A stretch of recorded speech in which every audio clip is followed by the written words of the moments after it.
அருட்பெருஞ்சோதி அருட்பெருஞ்சோதி தனிப்பெருங்கருணை அருட்பெருஞ்சோதி திருவருட்பிரகாச வளலா திவ்ய திருவடிகளே சரணம். வணக்கம். இன்றைக்கு நாம் சிந்திக்கக்கூடிய அகவல் வரிகள் 187 188. அகவல் வரிகள்: சேதன பெருநிலை திகழ்தரும் ஒரு பறை ஆதனத்து ஓங்கிய அருட்பெருஞ்சோதி. இந்த அகவல் வரிக்கான விளக்கம்: இந்த வரியில் சேதனம் என்பது அசைவு அல்லது இயக்கம்.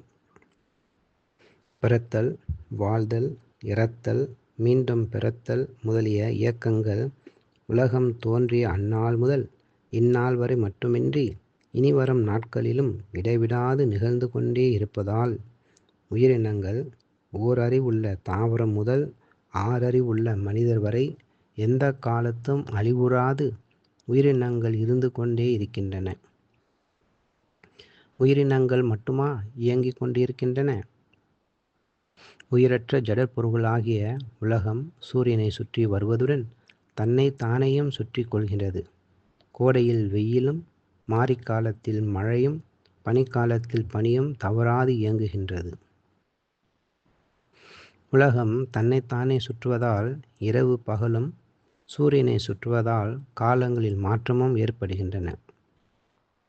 உயிரினங்களில் ஆண் பெண் என இருவகை தோற்றுவித்து அவ்வினங்களின் சிருஷ்டியும் கால சக்கரத்தின் சுழற்சியில் அவ்வுயிரினங்களின் கிரமமான அழிவையும் அவ்வுயிரினங்களின் இடைப்பட்ட வாழ்வில் பலவிதமான ஏற்ற தாழ்வுகளையும் உண்டாக்கி இப்படிப்பட்ட இயக்கங்கள் என்றும் நின்றுவிடாது நிகழ்கின்ற பெருநிலைக்கு மூலம் என மாயை என்ற ஒன்றை செயல்படுத்தி அந்த மாயைக்கு தான் வசப்படாது அதை தன் கீழ் அடக்கி அதையே தனக்கு ஆதனமாக கொண்டு ஓங்குகின்ற அருட்பெருஞ்சோதி ஆண்டவரே. குறிப்பு: உலகுயிர்கள் மாயின் ஆட்சிக்குட்பட்டு அதனால் ஆட்டி வைக்கப்படுவதால் தோன்றி வாழ்ந்து மறைந்து கொண்டுள்ளன. ஒரு ஆண் ஒரு பெண்ணை விரும்புவதும் ஒரு பெண் ஒரு ஆணை விரும்புவதும் அது மனிதர் மட்டுமின்றி பறவைகள், மிருகங்கள் எதுவாயினும் ஆண் பெண் கவர்ச்சி ஏற்பட மாயையே காரணமாய் உள்ளது. பரம்பொருளோ இந்த மாயைக்கு உட்படாது அதன் வசப்படாது அதை தன் கீழ் அடக்கி வைத்திருப்பதால் என்றும் அசையாது அழியாது விளங்குகின்றது. இதற்கு ஆதாரம் முருகன் மயில் மேல் அமர்ந்திருப்பது. மயில் என்பது மாயை, முருகன் ஞானம்.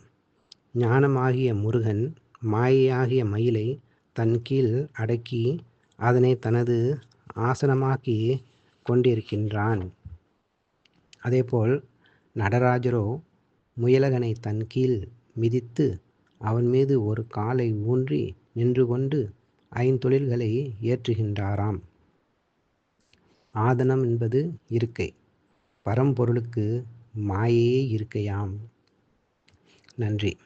அருட்பெருஞ்சோதி அருட்பெருஞ்சோதி தனிப்பெருங்கருணை அருட்பெருஞ்சோதி திருவருட்பிரகாச வளலா திவ்ய திருவடிகளே சரணம்.